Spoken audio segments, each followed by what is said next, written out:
One of the things that we now know is that unless somebody is in an active psychotic state, unless somebody is so self-stimming that they're in their own world, that we exist not in a vacuum, but we exist in our environment.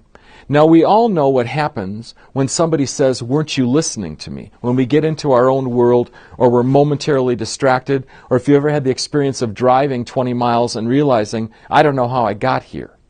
So there is both the part of our brain that is always going and active, and then there's the part of the unconscious part of us that can do things, and then there's the reflex, and that's some of the things that Skinner and Pavlov taught us, that there's certain as reflex kind of things, and then there is conditioning things where I can condition you to do something, but you still may have some choice.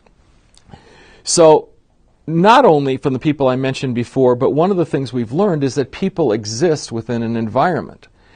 But it's interesting to me when we consult and train, and whether or not it's somebody that's doing poorly in their day program in the community, in a locked unit, or whether or not somebody's even living in a home in the community just with one other person.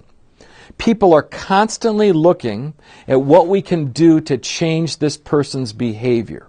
And the focus often is in absentia, or outside the realm of looking at the fact that this person doesn't live, love, work, and play within a cocoon. They're in an environment. And what we now know is that for some people, if you don't change the environment, you're not going to change the behavior.